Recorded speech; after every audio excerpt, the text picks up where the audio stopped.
नमस्कार दोस्तों। तो आप सभी का स्वागत है केमिस्ट्री की क्लास में। तो देखते हैं, हम आज कुछ नया टॉपिक लेकर आए हैं। वो है रासायनिक बंध।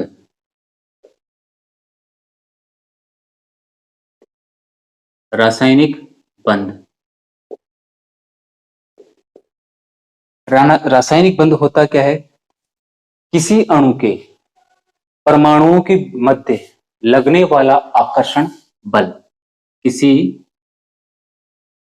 किसी अणु के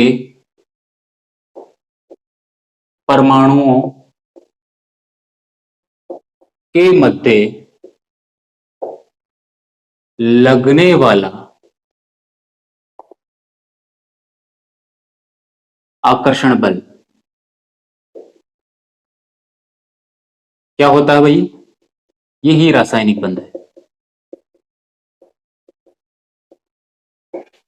कोई सा भी अणु उठा के देख लीजिए, जैसे कि H2O हो गया, H2SO4 हो गया, HCl हो गया,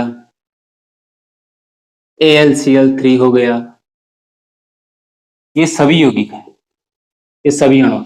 इनके बीच में ये हाइड्रोजन से ऑक्सीजन जुड़ रहा है, हाइड्रोजन से सल्फर ऑक्सीजन जुड़ रहा है, हाइड्रोजन से Cl जुड़ रहा है, एल्यूमिनियम से क्लोरीन जुड़ रहे हैं। और कितने कितने अणु?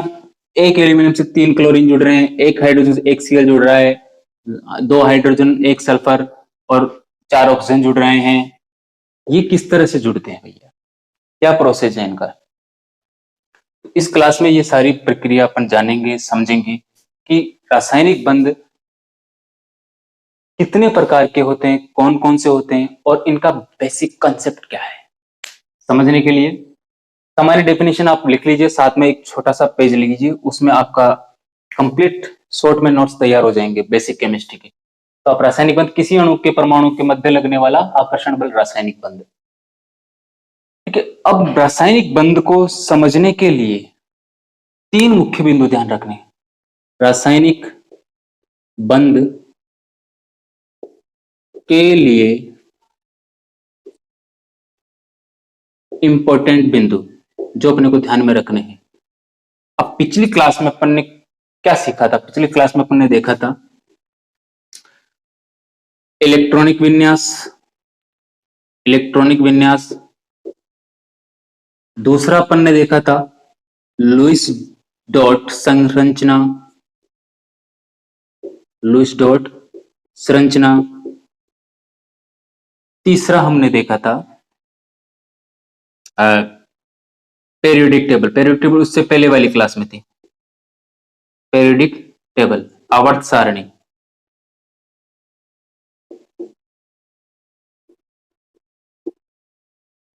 आवर्त सारणी।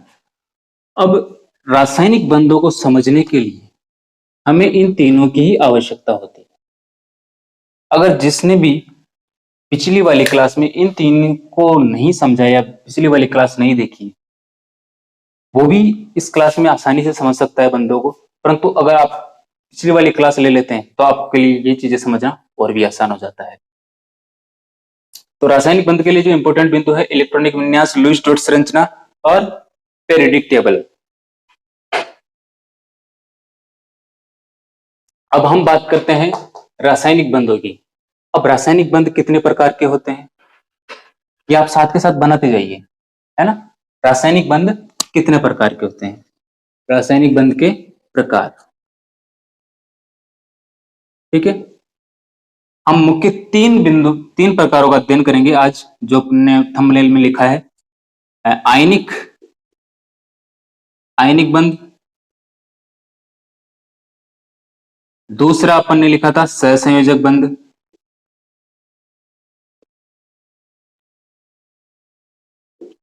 तीसरा उप सहसंयोजक बंध।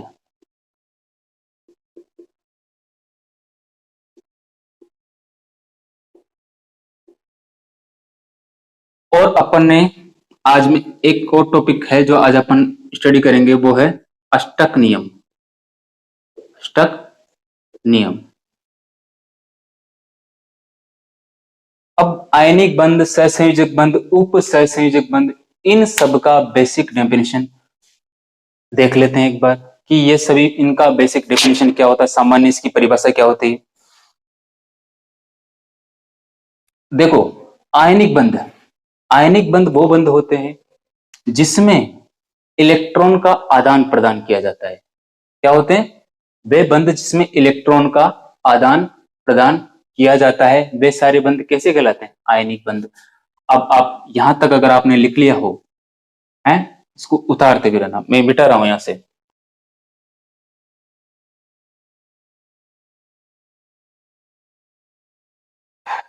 आयनिक बंध शॉर्ट में डेफिनेशन लिखेंगे केवल, ताकि आपके लिए शॉर्ट नोट्स अवेलेबल हो। आयनिक बंध, इसमें क्या होता है?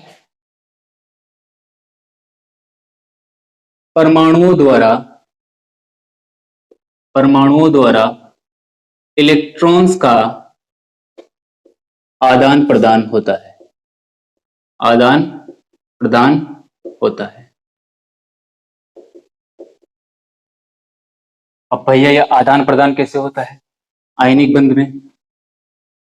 ऐसे होता है, जैसे कि अपन ने कोई भी एग्जांपल लेके देख लिया, जैसे कि मान लो यहां पर ए है, इसके पास एक कोई इलेक्ट्रॉन है, एक इलेक्ट्रॉन है और एक बी है, ठीक है।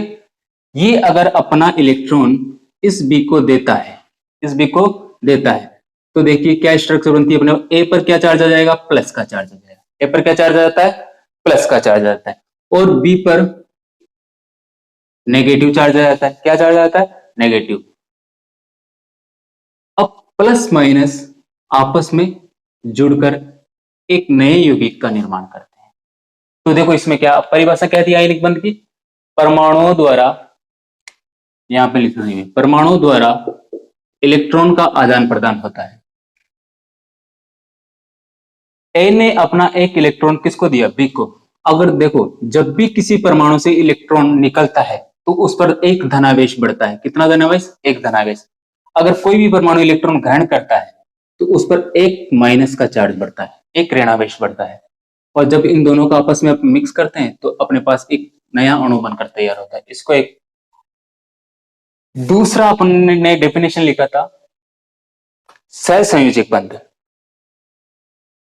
सहसंयोजक बंध, इसको शॉर्ट्स में लिख लिया। इसके एग्जाम्पल भी देखेंगे अभी अपन। सहसंयोजक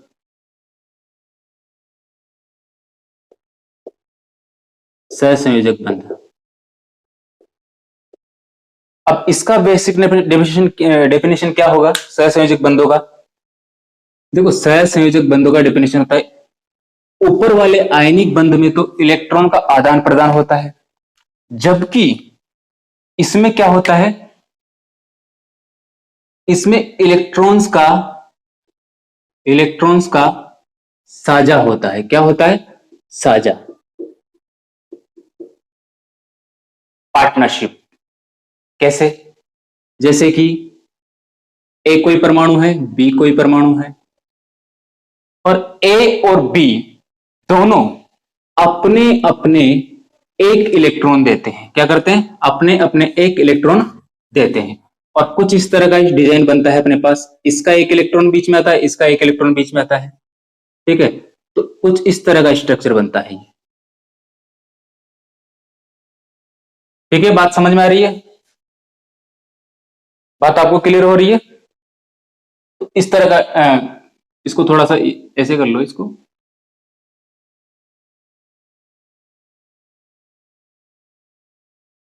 हाँ, ये डिजाइन। तो इस प्रकार का यौगिक क्या होता है? सहसंयोजक यौगिक होता है। क्या होता है? सहसंयोजक। सिंपल सी परिभाषा है, सहसंयोजक बंध में क्या होता है? इलेक्ट्रॉन का साझा होता है। उधर रासायनिक आयनिक बंध में क्या हो रहा है? इलेक्ट्रॉन का आदान प्रदान होता है। या तो वो इलेक्ट्रॉन दे देगा या वो इलेक्ट्रॉन ले लेगा किसी एक से। यहां पर दोनों पार्टनरशिप करते हैं, दोनों अपना इलेक्ट्रॉन देते हैं। बंध बनाने में दोनों का इलेक्ट्रॉन भाग लेता है पार्टनर साझा रूप से। तो इस प्रकार के बंध क्या कहलाते हैं? इस प्रकार के बंध कहलाते हैं सहसंयोजक बंध, जिसमें इलेक्ट्रॉन का क्या होता है? साझा होता है। ये बंध इलेक्ट्रॉन की साझेदारी से बनने वाले बंध है, वो बंध इलेक्ट्रॉन के आदान प्रदान से बनने वाले बंध है। तीसरा और फाइनल जो आज का अपने लिया था उप सहसंयोजक बंध, उप सहसंयोजक बंध।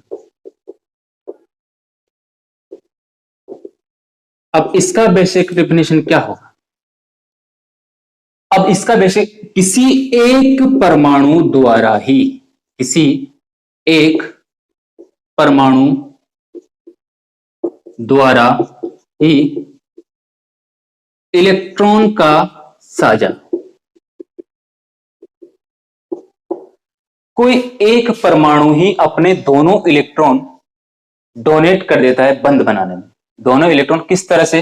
जैसे कि एक कोई परमाणु है, इसके पास है 2 इलेक्ट्रॉन, वो क्या करेगा?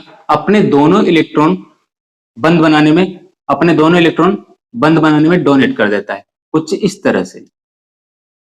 और वो दोनों इलेक्ट्रॉन डोनेट करके दोनों इलेक्ट्रॉन का साझा कर देता है, इसके किसी एक परमाणु द्वारा ही इलेक्ट्रॉन का साझा होता है ना? तो दोनों के पास हो जाएंगे एक एक, देखो कुछ इस तरह से,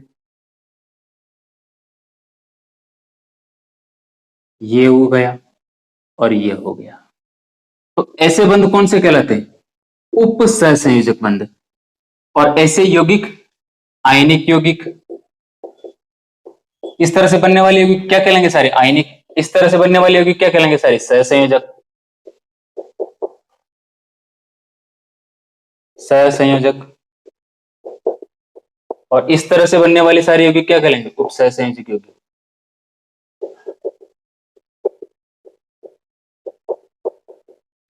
ठीक है भैया, तो बात क्लियर हुई। तीनों प्रकार के बंधों का नेचर आप समझ पाए। आयनिक बंध, परमाणुओं द्वारा इलेक्ट्रॉन का आदान प्रदान होता है, कोई भी अपना इलेक्ट्रॉन दे देगा या किसी से ले लेगा, तो ऐसे बंध क्या कहलाते हैं? आयनिक बंध कहलाते हैं। इनको और अभी अच्छे से अपन जानेंगे कि आयनिक बंध मोस्टली बनाते कौन है और सहसंयोजक कौन बनाते हैं, उप सहसंयोजक कौन बनाते हैं। एग्जाम्पल लेकर देंगे तब जाकर और अच्छे से क्लियर हो जाएगा। इलेक्ट्रॉन सहसंयोजक बंध क्या होता है? इलेक्ट्रॉन का साझा। देखो दोनों के पास एक एक इलेक्ट्रॉन है, दोनों ने अपना दोनों का इलेक्ट्रॉन बंध बनाने में काम में आ रहा है, तो इस प्रकार के यौगिक सहसंयोजक यौगिक होते हैं। इलेक्ट्रॉन का साझा कर दिया इसने, पार्टनरशिप। उप सहसंयोजक यौगिक में किसी एक परमाणु द्वारा ही इलेक्ट्रॉन का साझा होता है, इसने अपने दोनों इलेक्ट्रॉन साझे में दे दिए। भाई इसमें तो 2 जने मिलकर, एक मैं दे रहा हूं, एक आपसे ले रहा हूं, है ना? तब जाके अपना बिजनेस खड़ा कर रहे हैं। इसमें पहले पैसे एक ही लगा रहा है, ये एक अकेला ही क्या कर रहा है? साझे में एक बिजनेस खड़ा कर रहा है। इसके पास कुछ नहीं है, ये इसको दे दिया और साझे में बिजनेस खड़ा कर दिया, है ना? तो इस प्रकार के यौगिक क्या कहलाएंगे? उप सहसंयोजक यौगिक। बात आ गई समझ में? अब इनके अपन एग्जाम्पल से देखते हैं। इनके एग्जाम्पल लेने से पहले अपन ने आज का इसको आप ऐसे ही शॉर्ट में उतार लीजिए, ठीक है? बहुत ही शॉर्ट में आपको तीनों बंधों की नेचर पता चल गई और इनमें बहुत ही शॉर्ट में इनके एग्जाम्पल भी देखेंगे। उससे पहले अपना जो आज का एक और चौथा टॉपिक था, अष्टक नियम, ऑक्टेट रूल, उसको देखते हैं।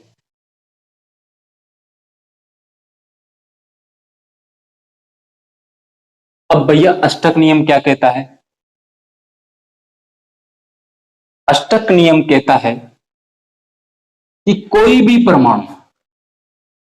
परमाणु स्थायित्व प्राप्त करना चाहता है, कोई भी परमाणु ये चाहता है कि उसके बाह्यतम कोश में 8 इलेक्ट्रॉन हो, उसका अष्टक पूर्ण हो और वो स्थायित्व प्राप्त कर ले। स्थायित्व प्राप्त करने की एक ही शर्त है कि उसका अष्टक पूरा हो। अष्टक का मतलब होता है उसके बाह्यतम कोश में 8 इलेक्ट्रॉन उपस्थित हो। और बाह्यतम कोश में के बारे में अपन पिछले क्लास में बात कर चुके थे, बाह्यतम कोश होता क्या है वास्तव में। अब आप टॉपिक डाल दीजिए अष्टक नियम, अष्टक नियम, ऑक्टेट रूल।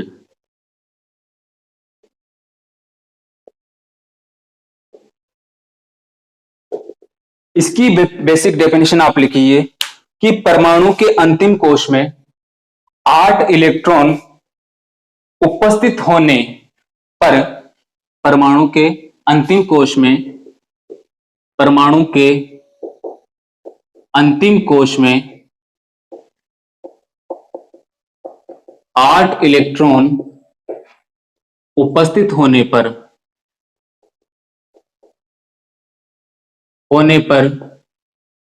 वह परमाणु स्थायित्व प्राप्त कर लेता है, स्थायित्व प्राप्त कर लेता है। ठीक है भैया। तो अष्टक नियम का बेसिक डेफिनेशन क्या हो गया कि किसी परमाणु के बाह्यतम कोश में अगर 8 इलेक्ट्रॉन है तो उसका अष्टक पूर्ण है तो वो स्थायी है, मतलब वो किसी के साथ रिएक्शन नहीं कर सकता। जैसे कि आवर्त सारणी में अपन ने तत्वों के बारे में अध्ययन किया था, उसमें देखा था कि कौन सा ऐसा परमाणु है जो क्रिया नहीं करते आवर्त सारणी में, कौन से थे? अक्रिय गैसों के बारे में अपन ने पढ़ा था। एक बार छोटा सा एग्जांपल लेकर देखते हैं। अक्रिय गैस, अभी आपको अगर पिछली क्लास नहीं देखी आपने तो भी आपको बाह्यतम कोश का पता होना चाहिए या अंतिम कोश का पता होना चाहिए।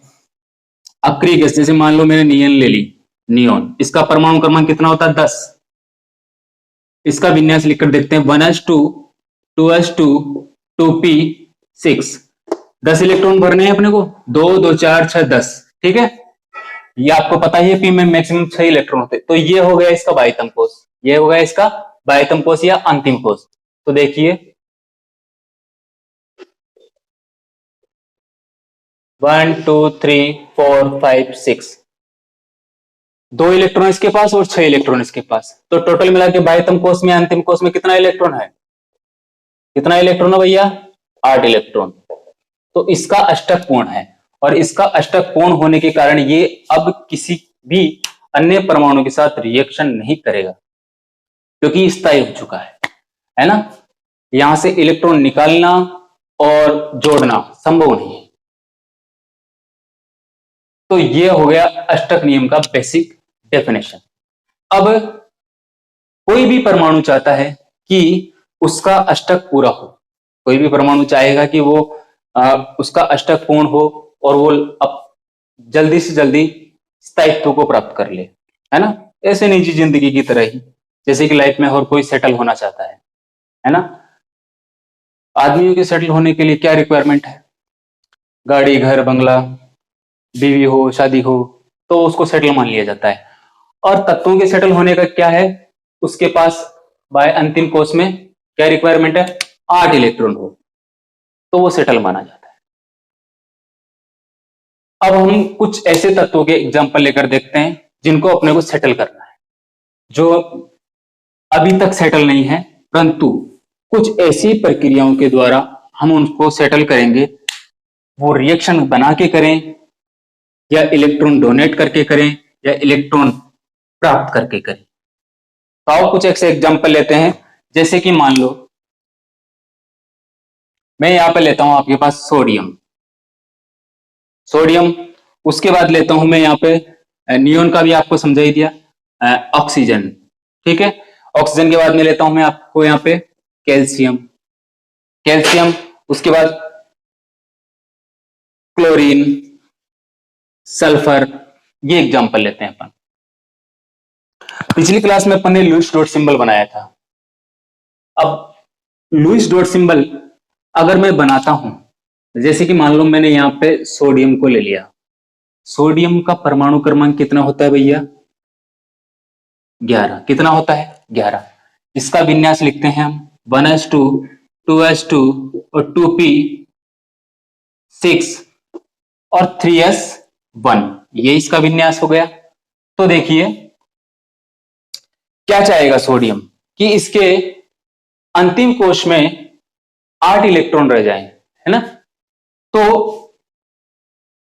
इसको 3s1 को इसको डोनेट करना पड़ेगा, किसी को देना पड़ेगा। यहां पर 1 इलेक्ट्रॉन है 3s कक्षक में, ये किसी को देगा, तब जाके इसके अंतिम कोश में क्या रह जाएगा? 8 इलेक्ट्रॉन रह जाएंगे।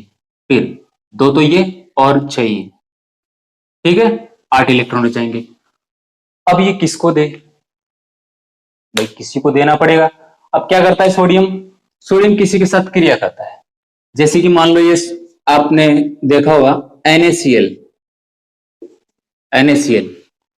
ये किस तरह से बनता है? इसमें सोडियम प्लस चार्ज में होता है और क्लोरीन पर नेगेटिव चार्ज होता है। अब क्या करता है इसमें, सोडियम अपना एक इलेक्ट्रॉन देके, सामान्य अवस्था में सोडियम कुछ इस तरह से होता है और ये इसके पास इलेक्ट्रॉन होता है, वो इलेक्ट्रॉन किसको देगा, वो क्लोरीन को।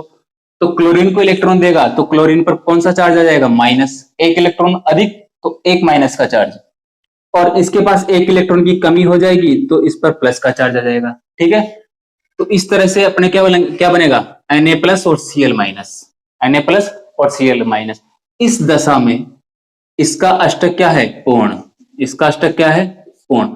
अब ये दे दिया तो इसके पास कितना बचा, 8, इसका अंतिम कोश रह जाएगा फिर ये, और इसमें कितना इलेक्ट्रॉन बचेगा, 8। तो इसका अष्टक पूर्ण माना जाता है यहां पर, और ये स्थायित्व प्राप्त कर ले। देखो कब करेगा स्थायित्व प्राप्त, Cl से जुड़ने के बाद। कब करेगा, Cl से जुड़ने के बाद। तो हम इससे क्या पता चलता है कि मुक्त अवस्था में सोडियम क्रियाशील होता है। क्या होता है, क्रियाशील होता है। मुक्त अवस्था मतलब किसी के साथ अगर ये कनेक्टेड नहीं है, इस परिस्थिति में ये क्या होगा, क्रियाशील, स्थायी नहीं माना जाएगा। बात आ गई समझ में, क्यों, क्योंकि इसके बाह्यतम कोश में 8 इलेक्ट्रॉन नहीं है। अगर जैसे ही किसी के साथ जुड़ेगा तो जुड़ने के बाद अपना इलेक्ट्रॉन उसको दे देगा, उसको दे देगा और उसके साथ कनेक्ट हो जाएगा, और इस परिस्थिति में इसका अष्टक पूर्ण माना जाता है, और ये NaCl में उपस्थित सोडियम स्थायी होगा। क्या होगा, स्थायित्व प्राप्त कर लेगा। और यहां पर Cl की कंडीशन भी अपने को देखनी है। एग्जाम्पल में अपन ने Cl भी लिया है, Cl की कंडीशन भी देखनी है। Cl का देखो 1s2 2s2 2p 6 3s2 3s2 3p5, ये है, यही इसका बाह्यतम कोश है। तो देखो 3s2 में 2 इलेक्ट्रॉन, और इधर इसमें कितने होंगे, 1 2 3 4 5, ठीक है, 5 इलेक्ट्रॉन। अब इसको अगर अपना अष्टक पूर्ण करना है तो क्या करना पड़ेगा, इलेक्ट्रॉन लेना पड़ेगा। अभी कितना है, 2 और 5 7 है बाह्यतम कोश में, ठीक है, तो इलेक्ट्रॉन लेगा ये, तो ये इलेक्ट्रॉन किससे ले रहा है, सोडियम से। किससे ले रहा है, सोडियम से। तो सोडियम से जब इसको इलेक्ट्रॉन मिल जाएगा तब इसका भी अष्टक पूर्ण हो जाएगा। क्या हो जाएगा, इसका भी अष्टक पूर्ण हो जाएगा। तो ये दोनों एक दूसरे से मिलकर एक दूसरे की जरूरत पूरी कर रहे हैं और एक दूसरे का अष्टक पूर्ण कर रहे हैं, और यही तो लाइफ है। लाइफ में भी यही होता है, दो लोग मिलकर जिंदगी को सेटल करते हैं, वैसे ही सेटल ये हो रहे हैं। देखो केमिस्ट्री को समझना, लाइफ को समझना एक ही बात है। अब कुछ और एग्जांपल देखते हैं, ये आपको बात समझ में आ गई होगी मेरे को लगता है ऐसा।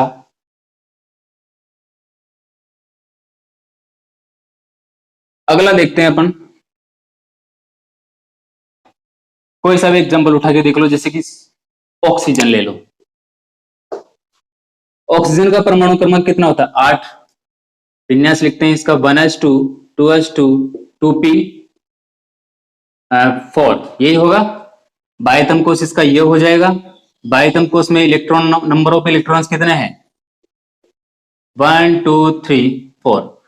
देखो भैया इसके बाह्यतम कोश में 2 4 6, मगर अष्टक नियम की शर्त क्या है कि स्थायी वही माना जाएगा जिसके बाह्यतम कोश में 8 इलेक्ट्रॉन हो। कितना इलेक्ट्रॉन हो, 8 इलेक्ट्रॉन, वही स्थायी माना जाएगा। तो अपने को 8 इलेक्ट्रॉन इसमें करने के लिए क्या करना पड़ेगा, 2 इलेक्ट्रॉन है इसके पास, है 2 इलेक्ट्रॉन लेना पड़ेगा किसी से, तभी जाके इसका क्या होगा, अष्टक पूर्ण माना जाएगा। यही होगा। तो आओ क्या करें, ऐसा किसके साथ हम इसकी क्रिया करवाएं। तो उसी सोडियम को लेते हैं। देखो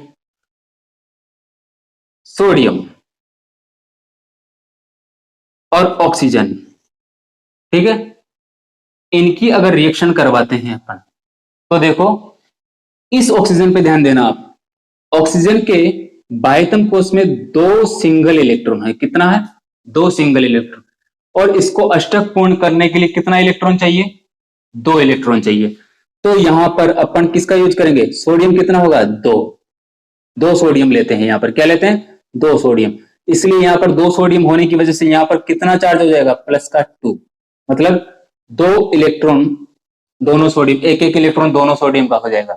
तो ये एक एक इलेक्ट्रॉन जो दोनों सोडियम का है वो किसको मिला, किसको मिला भैया, ऑक्सीजन को। ऑक्सीजन को मिलने के बाद इस पर -2 चार्ज आ जाता है, क्या आ जाता है, -2 चार्ज, और इस पर कितना चार्ज आ जाता है, +2 चार्ज आ जाता है सोडियम पर। कब, जब अपन 2 सोडियम का यूज करते हैं। इस परिस्थिति में अपने पास रिएक्शन क्या बनती है, Na2O, सोडियम ऑक्साइड, क्या बनता है, सोडियम ऑक्साइड। उसी तरह से मान लो मैं यहां पे लेता हूं मैग्नीशियम, मैग्नीशियम और ऑक्सीजन की अभिक्रिया करवाते हैं। अब मैग्नीशियम का विन्यास लिखें अपन, तो 1s2 2s2 12 नंबर का होता है इसका परमाणु क्रमांक मैग्नीशियम का, कितना नंबर पे होता है, 12, 1s2 2s2 2p6 और 3s2। इसमें बाह्यतम कोष ये हो गया, अंतिम कोष तो ये हो गया 3s2। अब ये क्या करेगा, ये करेगा अपने बाह्यतम कोष या अंतिम कोष के दोनों इलेक्ट्रॉन डोनेट करेगा। अब देखो तभी तो सोडियम +1 ऑक्सीकरण अवस्था में होता है और मैग्नीशियम +2 में होता है, क्योंकि ये एक साथ 2 डोनेट करता है, 2 इलेक्ट्रॉन। अब देखो यहां पर अपने को 2 Mg लेने की जरूरत नहीं है, सोडियम की तरह 2 मैग्नीशियम लेने की जरूरत नहीं है। अब इसमें एक मैग्नीशियम ही क्या करेगा, अपने दोनों इलेक्ट्रॉन दान करेगा, किसको, ऑक्सीजन को, और 2 की जरूरत ऑक्सीजन को है, और क्या बन जाएगा यहां पर O2, क्या बन जाएगा, O-2, इस तरह से। तो आगे रिएक्शन किस तरह से बनेगी, बैलेंस हो रहा है दोनों का charge, same charge, MgO, magnesium oxide. Clear हुआ फंडा, इनका चार्ज बैलेंस आप पिछली क्लास देखिए, है ना, और रिएक्शन मैकेनिज्म का अपन नेक्स्ट क्लास लेंगे। आपको पूरी तरह से ये रिएक्शन किस तरह से बनेगी, और किसी भी प्रकार की रिएक्शन, अगर किसी को रिएक्शन बनाने में प्रॉब्लम है और रिएक्शन को रटना पड़ता है, अभिक्रिया को रटना पड़ता है, तो उसके बाद इस क्लास के बाद अपन नेक्स्ट क्लास लेंगे रिएक्शन मैकेनिज्म की, कि अभिक्रियाएं किस तरह से बनती है, उसमें क्या बेसिक फॉर्मूला है कि अभिक्रियाएं अपने को रटनी नहीं पड़े और हमेशा के लिए हमारे दिमाग में उसका कॉन्सेप्ट फिट हो जाए। तो अगली क्लास अपन उस पर लेंगे। तो यहां तक आपका क्लियर हुआ है, दोनों का स्टेप पूरा हो रहा है। इसने अपने दोनों डिवाइड कर दिए, बाह्यतम कोष में 8 इलेक्ट्रॉन रह गए, और इसने 2 ले लिए तो इसके बाह्यतम कोष में 2 ले लिए, 8 इलेक्ट्रॉन हो गए। बस चार्ज बढ़ जाएगा, कितने लिए, 2 लिए तो 2 का माइनस का चार्ज बढ़ जाएगा, है ना, और इसने 2 दिए तो इस पर 2 प्लस का चार्ज बढ़ जाएगा। मतलब इलेक्ट्रॉन की कमी पॉजिटिव चार्ज को बढ़ाती है और इलेक्ट्रॉन की अधिकता नेगेटिव चार्ज को बढ़ाती है। यहां तक बात क्लियर हुआ। उसके बाद इसको आप साथ के साथ चाहें तो उतार भी सकते हैं। अब देखो एक छोटा सा नोट है, वो आप लिख लीजिए नोट बनाकर। अगर 8 इलेक्ट्रॉन हो, 8 इलेक्ट्रॉन की उपस्थिति में किसी परमाणु के पास अंतिम कोश में, अंतिम कोश में 8 इलेक्ट्रॉन हो तो वो परमाणु अक्रिय होता है। क्या होता है, अक्रिय होता है। देखो बहुत ही गहरा और बहुत ही भारी कॉन्सेप्ट है। अगर किसी परमाणु के अंतिम कोश में, अंतिम कोश में 1 से 4, कितने भैया, 1 से 4 इलेक्ट्रॉन हो, एक ट्रिक है, इससे आप आसानी से यह बता सकते हो कि कौन इलेक्ट्रॉन देगा और कौन इलेक्ट्रॉन लेगा।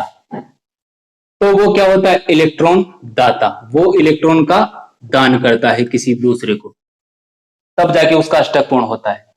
ठीक है। और तीसरे कंडीशन है, अगर अंतिम कोश में, अंतिम कोश में कितने भैया, 4 से 7 इलेक्ट्रॉन हो, 4 से 7 इलेक्ट्रॉन हो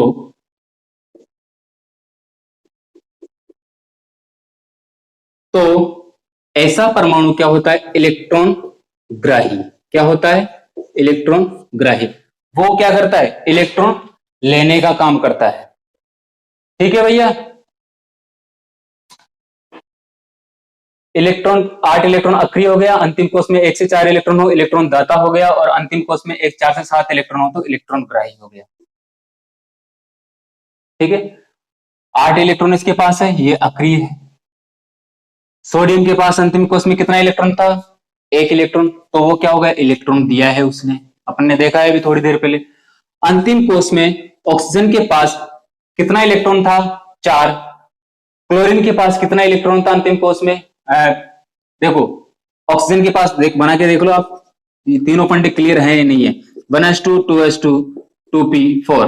बाह्यतम कोष है, कितने इलेक्ट्रॉन है? 2 और 4 6। तो 4 से 7 के बीच में इलेक्ट्रॉन ग्राही। बात आ गई समझ में?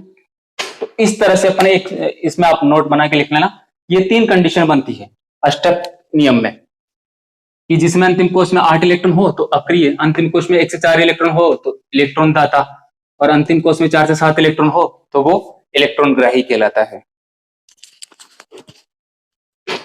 यहां तक बात क्लियर? इसको आप उतार लीजिएगा।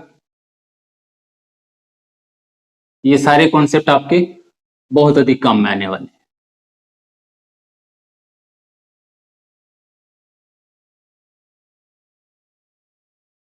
नेक्स्ट जो टॉपिक अपन लेने वाले हैं, इसी में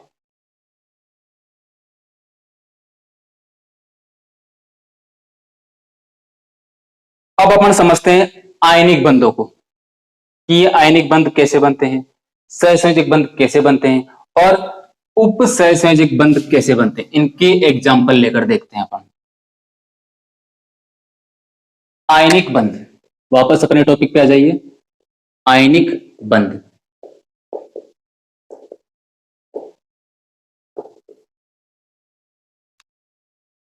परिभाषा अपने को पता ही है, पहले लिख ली। अब इनके कुछ एग्जाम्पल लेकर देखते हैं कि अपने जो कॉन्सेप्ट है वो क्लियर हो रहे हैं या नहीं। क्या होते हैं आयनिक बंध में? एक तो इलेक्ट्रॉन देता है, यही कंडीशन थी भाई। इलेक्ट्रॉन का आदान प्रदान होता है, जिसमें एक इलेक्ट्रॉन देने वाला होता है, एक इलेक्ट्रॉन लेने वाला होता है। इस तरह की बॉन्डिंग किसमें पाई जाती है? आयनिक बंधों में पाई जाती है। भाई दोनों इलेक्ट्रॉन का साझा करते हैं, एक इलेक्ट्रॉन देकर धनावेश को प्राप्त करता है, एक इलेक्ट्रॉन देकर ऋणावेश को प्राप्त करता है। अब अपन देखते हैं ये पॉजिटिव चार्ज किसका होगा? इलेक्ट्रॉन दाता परमाणु। इलेक्ट्रॉन दाता परमाणु जो अभी अपन देख सकते हैं, देख लिए हैं। और अधिकतम इलेक्ट्रॉन दाता परमाणु कौन होंगे? धातु। क्या होंगे? धातु। ये आप शॉर्ट में लिख लीजिएगा, ये होंगे इलेक्ट्रॉन ग्राही। इलेक्ट्रॉन ग्राही परमाणु ये कौन से होंगे? अधातु अधिकतर, या अधातु ही होते हैं। अब आयनिक बंध अपन बनाकर देख लेते हैं उसमें। जैसे NaCl का एग्जांपल लिया था अपन ने, वो ले चुके अपन। क्या अपना ये कॉन्सेप्ट ठीक है? Na+Cl, इसमें क्या कंडीशन होती? सोडियम अपना इलेक्ट्रॉन, सोडियम क्या है? धातु है एक। सोडियम क्या है? धातु। और क्लोरीन क्या है? एक अधातु। क्या है? अधातु। अब ये क्या करेगा? अपना एक इलेक्ट्रॉन देगा, ठीक है, इसको, और ये अपना एक इलेक्ट्रॉन ग्रहण करेगा। तो क्या होगा इसमें? यहाँ पे NaCl बनता है। क्या बनता है? NaCl। Na पर कौन सा चार्ज होता है? Positive charge. और Cl पर कौन सा चार्ज होता है? Negative charge. तो धातु और अधातु का यहाँ पर क्या हो रहा है? संयोग हो रहा है। धातु और अधातु का संयोग हो रहा है। तो इसमें Cl कौन सा हो गया? Cl इलेक्ट्रॉन ग्राही परमाणु। क्या हो गया? अधातु है, अधातु हो गया। और इलेक्ट्रॉन दाता परमाणु कौन है? धातु। सोडियम क्या है? धातु। तो ये बेसिक कॉन्सेप्ट अपने को आयनिक बंधों में ध्यान रखना है। आयनिक बंधों के और कोई एग्जांपल लेकर देख लो आप। जैसे क्या वास्तव में ये कंडीशन पूर्ण हो रही है? सोडियम, एक और इसमें अलग से एग्जांपल लेकर देखते हैं अपन।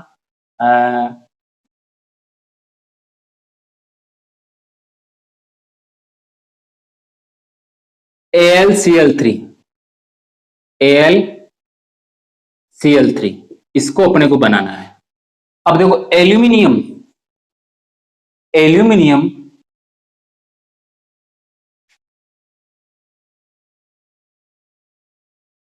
और क्लोरीन का यहां पर संयोग हो रहा है, एल्यूमिनियम और क्लोरीन का। तो इस और परिस्थिति में अपने को 3 क्लोरीन चाहिए।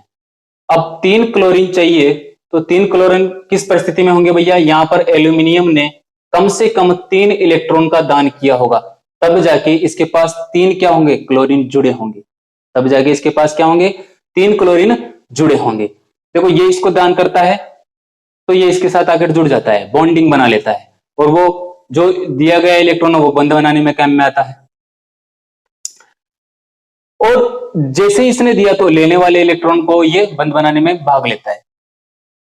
तो यहां पर एल्यूमिनियम ने क्या किया? 3 इलेक्ट्रॉन दिए होंगे Cl को, तभी इसके पास क्या है? 3 Cl की आवश्यकता पड़ी, और 3 Cl की आवश्यकता पड़ी तो यहां पर अपने पास बनता है AlCl3।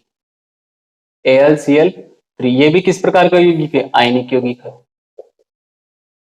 आयनिक यौगिक है। एल्यूमिनियम क्या है भैया? धातु। क्या है एल्यूमिनियम? धातु, मेटल है। पता है अपने को एल्यूमिनियम एक धातु है। अब मुझे जहां तक लगता है आपको आयनिक बंध का मामला क्लियर हुआ होगा। अब अपन नेक्स्ट देखते हैं सहसंयोजी बंध, उसके एग्जाम्पल लेकर देखते हैं। सहसंयोजी बंध।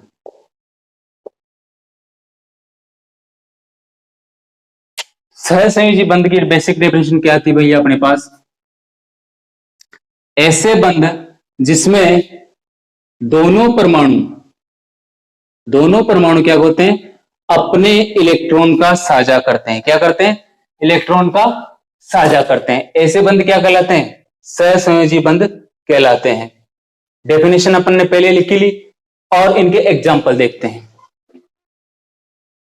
जैसे hydrogen plus hydrogen, chlorine plus chlorine, ठीक है, ऑक्सीजन प्लस ऑक्सीजन। अब देखिए भैया इनमें जितने एग्जाम्पल अपन ने लिए इनमें एक भी मेटल नहीं है, इनमें एक भी धातु नहीं है। ये सारे क्या है? हाइड्रोजन भी अधातु है, क्लोरीन भी अधातु है और ऑक्सीजन भी अधातु है। तो इलेक्ट्रॉन देने का काम कौन करता है? जो धातु हो। कौन करेगा? जो धातु हो। और यहां से देखो इनमें एक भी धातु नहीं है, तो ये क्या करेंगे?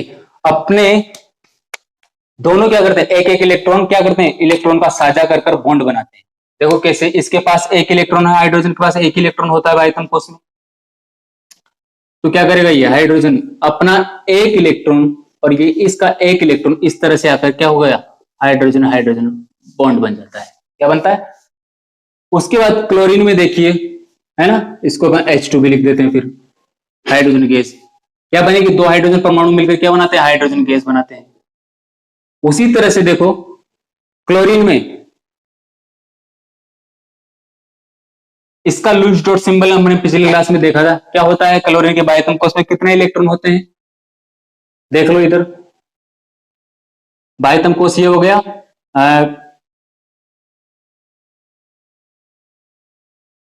बाह्यतम कोश का स्ट्रक्चर कुछ इस तरह का होता है क्लोरीन का। 1 2 3 4 5 6 7 इलेक्ट्रॉन होते हैं। तो इसके पास कुछ इस तरह से होते हैं ये 7 इलेक्ट्रॉन। लूज डॉट सिंबल आप पिछला वाला चैप्टर देखना ध्यान से। 1 2 3, 3 तो यहां पर पेयर है, 3 तो क्या है? जोड़े में है। इसके पास भी 3 तो क्या है? जोड़े में होंगे। यहां पर बॉन्डिंग की कोई सुविधा ही नहीं है, एक एक इलेक्ट्रॉन सिंगल है।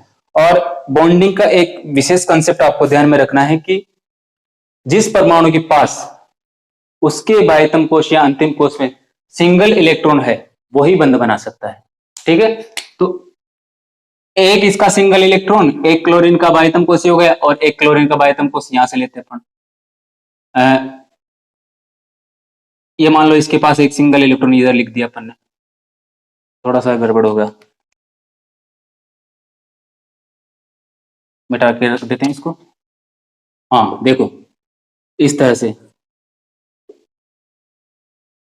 इसके पास सिंगल इलेक्ट्रॉन, ये वापस कपलिंग में हो गया और ये 2s कक्षक, 3s कक्षक, ये 3p कक्षक। उसके बाद ये कौन से 2s कक्षक, ये 3p कक्षक।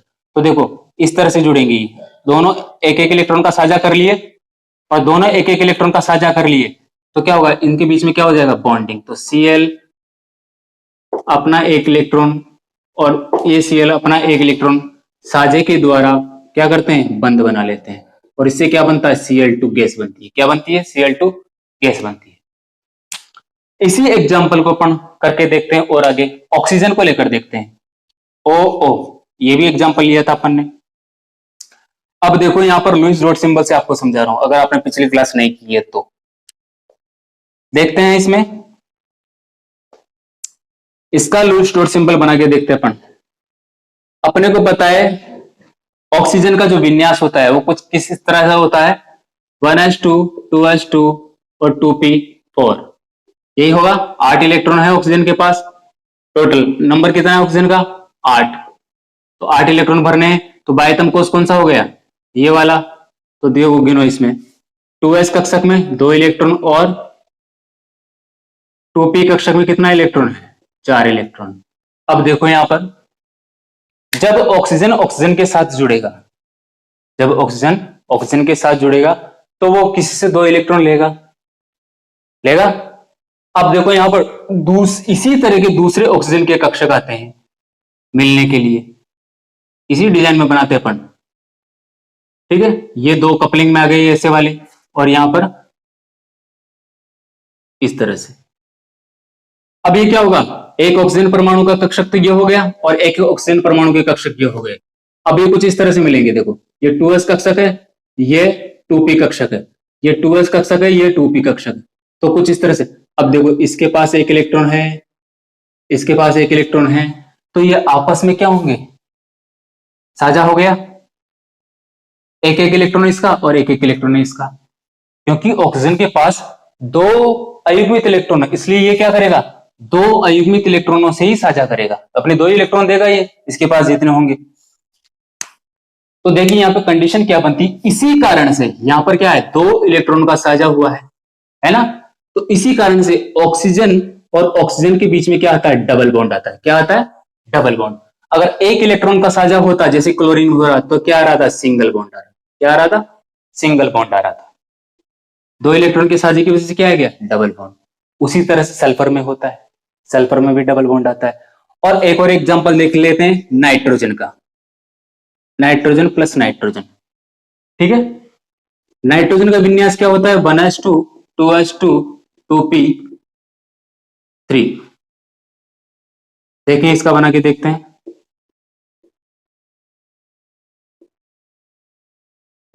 अब नाइट्रोजन के बाह्यतम कोष में 1 2 3 4 5 कितने इलेक्ट्रॉन है, 5। अयुग्मित इलेक्ट्रॉन कितने हैं, 1 2 3 3 है। तो ये 3 इलेक्ट्रॉन का साझा करेगा, किसी किसी नाइट्रोजन, दूसरे नाइट्रोजन के परमाणु के साथ क्या करेगा, 3 इलेक्ट्रॉन का साझा करेगा। एक नाइट्रोजन परमाणु तो ये हो गया, एक नाइट्रोजन परमाणु अपन इधर से लेते हैं, कुछ इस तरह से, ठीक है।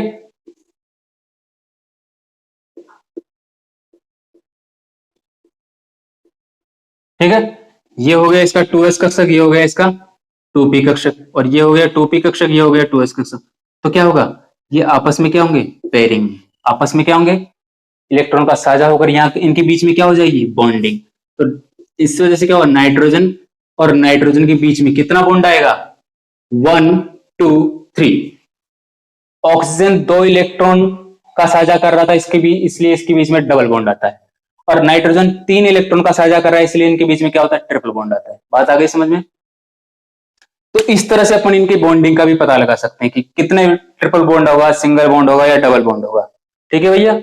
तो इस तरह से अपने पास ये दूसरा बिंदु भी खत्म होता है। मेरे को उम्मीद है कि आपको ये कॉन्सेप्ट समझ में आया होगा।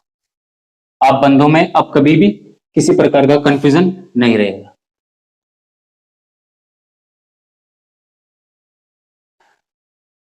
अब इसमें आपको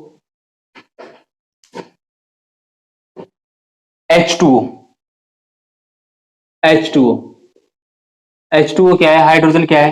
हाइड्रोजन एक प्रकार का अधातु है। ऑक्सीजन भी क्या है? अधातु है। अब इन दोनों के बीच में क्या होता है? बॉन्डिंग हो रही है। अब इसको आपके लिए ये होमवर्क है कि इसमें हाइड्रोजन ऑक्सीजन के साथ किस तरह से जुड़ रहा होगा और ये किस तरह से बंध बना रहा होगा। आप इसकी बॉन्डिंग खुद बनाना, ये आपके लिए होमवर्क है। यहाँ पे H2O का बॉन्डिंग बना के देखना किसी से सही बनती है नहीं बनती है। यहाँ पर अपने 2 हाइड्रोजन क्यों लिए ऑक्सीजन के लिए बनाने के लिए, इसके ऊपर आप सोचिएगा जरूर। तीसरा अपना आज का लास्ट बिंदु है, वो है उपसहसंयोजी बंध। देखो, जिन परमाणु के बीच में आयनिक बंध होता है वो आयनिक यौगिक कहलाते हैं, जिन परमाणु के बीच में सहसंयोजी बंध होता है वह सहसंयोजी यौगिक कहलाते हैं, और जिन परमाणुओं के बीच में उपसहसंयोजी बंध होते हैं वो सारे क्या कहलाते हैं? उपसहसंयोजी यौगिक। ये थोड़े कॉम्प्लिकेटेड यौगिक होते हैं, है ना। इनका स्ट्रक्चर थोड़ा कॉम्प्लिकेटेड भी होता है। तो देखते हैं इनके बाद होता है एक परमाणु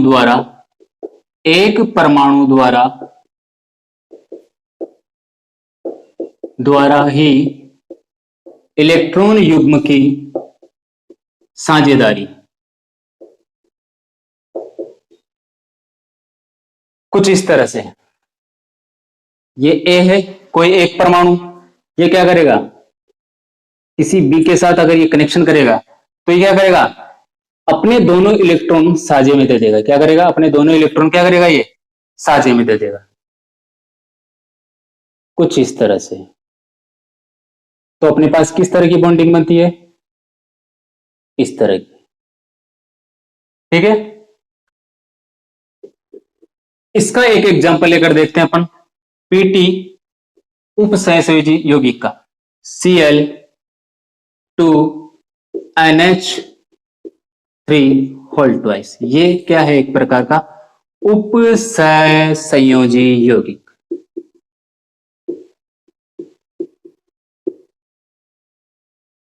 देखकर लग रहा होगा आपको कि ये किस कठिनाइयों में आ गए हम। अब यहां पर पीटी क्या है? केंद्रीय धातु परमाणु, और ये Cl को और NH3 को कुछ इस तरह से कनेक्ट किए हुए, Cl NH3 NH3, ठीक है। तो ये एक प्रकार के सारे क्या है? कॉम्प्लिकेटेड यौगिक हैं। उपसहसंयोजी क्या है? कॉम्प्लिकेटेड यौगिक हैं। इनका एक पूरा अलग से चैप्टर है उपसहसंयोजी यौगिक नाम से, तो उसमें अपन इनके बारे में, इनकी कॉम्प्लिकेशन को, इनकी पूरी कॉन्सेप्ट को उस चैप्टर में देखेंगे डीपली, ठीक है। तो इसको अपन चैप्टर में इसमें लिख लीजिए, इसको चैप्टर पढ़ेंगे तब देखेंगे। आज के लिए बस इतना ही, और नेक्स्ट क्लास अपनी होगी रिएक्शन मैकेनिज्म पे, अभिक्रिया निर्माण। जिस चीज को भी अभिक्रिया बनाने में दिक्कत आती है या अभिक्रियाओं के कॉन्सेप्ट समझ में नहीं आती कि अभिक्रियाएं कैसे बनती है, वो नेक्स्ट क्लास में जरूर रहिए। और अभिक्रिया बनाने का ऐसा इजी कॉन्सेप्ट है जो आपको आसानी से क्लियर हो जाएगा। कभी भी आप अभिक्रिया बनाने में कंफ्यूज नहीं होंगे, उनको याद करने में आपको याद करने की जरूरत नहीं पड़ेगी, क्योंकि अगर आप बनाना सीख गए तो आपको याद करने की फिर कोई आवश्यकता नहीं, ठीक है। आज के लिए बस इतना ही, ठीक है। मिलते हैं नेक्स्ट क्लास में। धन्यवाद।